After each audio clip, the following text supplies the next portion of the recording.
Hello everyone, this is Fiza from Fiziles.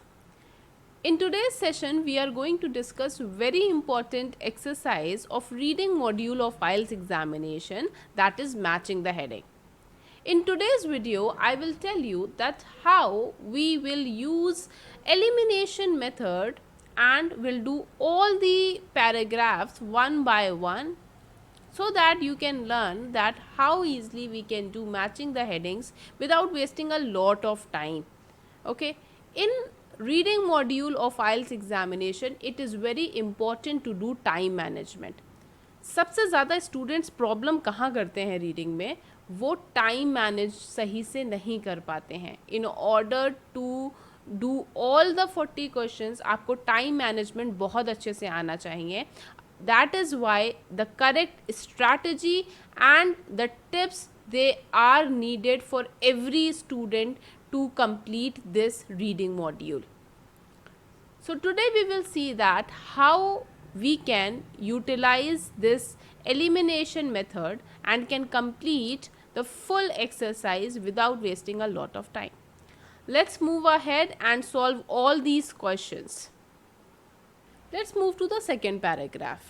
Although salicylic acid is still used most widely in over-the-counter painkiller tablets, over the year its applications have broadened considerably. In the field of dermatology, for instance, salicylic acid in the form of a skin cream is lauded for its function as an exfoliator, brightening and enhancing the complexion. Okay, so यहाँ पर ये क्या कर रहे हैं, they are talking about what salicylic acid, what is the benefits of it in the field of dermatology. अब dermatology आप लोगों ने कई बार सुना होगा that जो स्किन के डॉक्टर्स होते हैं उनको डर्मेटोलॉजिस्ट बोलते हैं और उस फील्ड को बोलते हैं डर्मेटोलॉजी.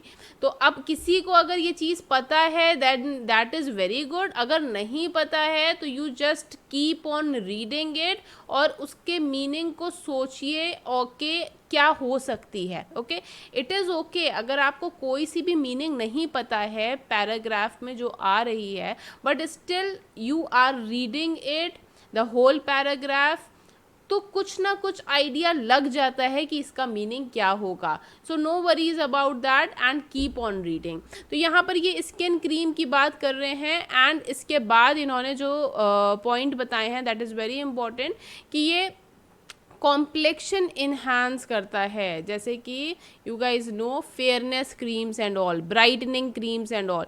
तो ये उसकी बात करा इन्होंने. एंड एक्सफोलिएटर का भी यूज़ करता है. तो ये क्या होता है, हमारे स्किन में जो फोलिएशंस हो जाती हैं उसको रिमूव करने का काम करता है. Let's move to the next one. Because it softens and dissolves keratin. Keratin is another compound that is released by our body. तो वो उसको सॉफ्ट करने का काम करता है. A kind of glue in the skin structure. Salicylic acid is able to treat many conditions in which the skin has suffered from an excessive accumulation और clogging of skin sales.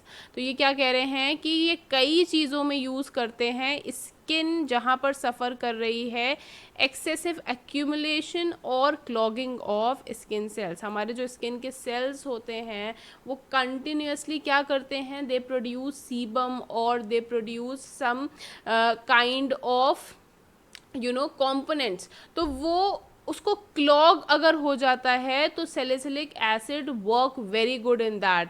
अगर किसी को skin की disease हुआ हो या फिर acne or pimples, then also you must have heard about this cream that is used in salicylic acid. तो जिसने अगर ये टॉपिक पढ़ा हो या फिर उसने यूज़ किया हो उसके लिए ये पैराग्राफ सॉल्व करना बहुत ही ईजी हो जाएगा. These conditions include acne, dermatitis, psoriasis and folliculitis, all of which have proved remarkably resistant to other treatments.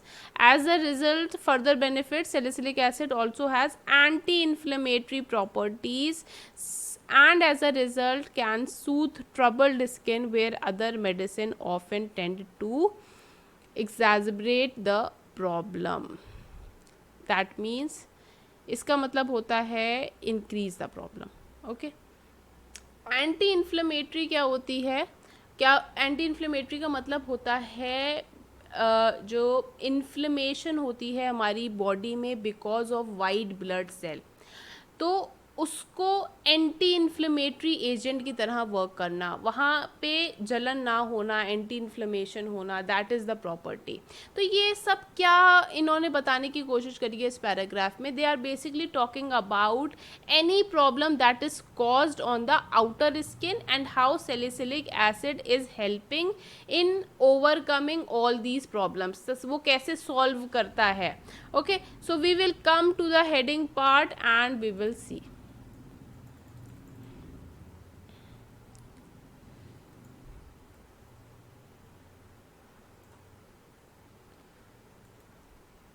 सबसे पहले हम रीड करेंगे फ्रॉम दिस। पहले तो ये वाला टॉपिक हम हटा देते हैं because we have already completed this one, and one by one we will discuss. Availability to the public, इसके बारे में कुछ भी बात नहीं हुई है। Then put a cross. Use as a digestive aid, no they are not talking about digestive, they are talking about skin. Risk of application to the skin, risk तो नहीं थे एप्लीकेशन करने से, but they were talking about क्या importance थी? Edible sources of salicylic, edible मतलब कुछ खाने की सोर्सेज तो नहीं, ये they were not talking. Early popularity in Europe, no.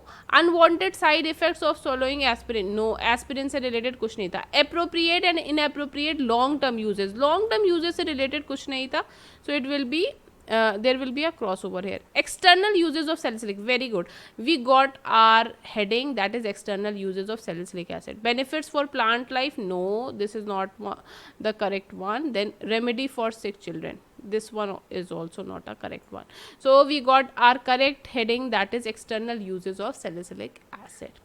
And